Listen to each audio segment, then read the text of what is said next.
बीते महीनों पहले कानपुर के श्यामनगर में रोनिल सरकार नाम के युवक की हत्या हुई थी, जिसमें पुलिस द्वारा कड़ी मशक्कत के बाद एक आरोपी को गिरफ्तार किया गया था। इसी के चलते मंगलवार को पुलिस आयुक्त कार्यालय में मृतक के पिता पीड़ित संजय सरकार ने बताया कि उनके पुत्र की हत्या अक्टूबर माह 2022 में हुई थी, जिसमें पुलिस ने विकास यादव नाम के युवक को गिरफ्तार किया था। इसके अलावा उसमें एक युवती समेत 4 अन्य आरोपी भी थे। उन्होंने बताया कि मोबाइल के सॉफ्टवेयर डाटा डिलीट था, जिसके लिए USA से सॉफ्टवेयर मंगाने की बात कही गई थी, जिसको लेकर वह मुख्यमंत्री आवास पर गए थे, जिसमें उनकी मुलाकात वहां पर उनके प्रतिनिधि मंत्री अजीत पाल से हुई थी, जिसमें उन्होंने पूर्ण आश्वासन दिया था कि इसी के चलते आज मैं पुलिस आयुक्त को यह रिमाइंड कराने आया हूं। वहीं इसी संबंध में सपा के नेता अभिमन्यु गुप्ता ने बताया कि रोनिल सरकार का मामला पूरे प्रदेश में हाईलाइट था, जिसके चलते पुलिस ने एक अभियुक्त को गिरफ्तार कर लिया था, लेकिन पूरे 2 महीने बीत जाने के बाद अभी तक अन्य आरोपियों की गिरफ्तारी नहीं की गई है। इस संबंध में हमने पुलिस आयुक्त बीपी जोगदंड से मुलाकात की, जिसमें उन्होंने आश्वासन दिया है कि जल्दी अन्य आरोपी की गिरफ्तारी की जाएगी। क्या मामला था? देखिए, रोनिल की हत्या हुई थी। पूरे कानपुर, पूरे प्रदेश में इस मामले में बहुत आक्रोश था और सब व्यथित थे।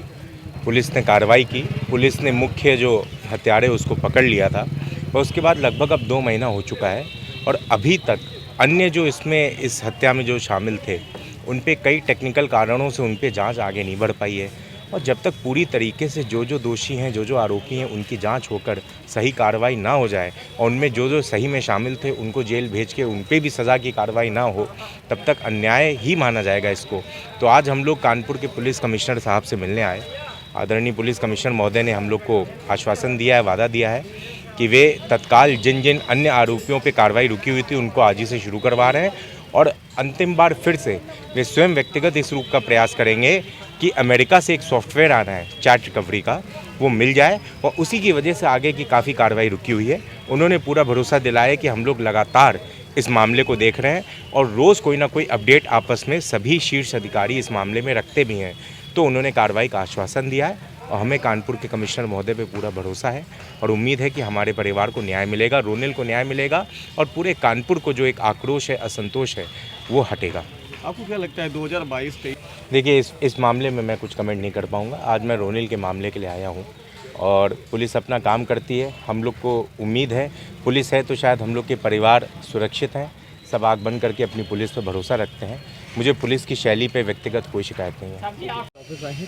मेरा नाम संजय सरकार है।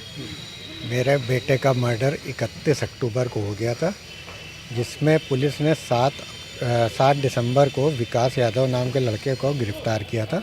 उसके बाद पुलिस उसमें जांच कर रही थी। उसमें 4 अन्य आरोपी थे और एक लड़की आरोपी थी और उसमें यह था कि उसमें जो मोबाइल के कुछ डाटास थे वो डिलीटेड थे। उसका सॉफ्टवेयर USA से आना था, लेकिन 2 महीने बीत जाने के बाद भी अभी जब तक वो नहीं आया।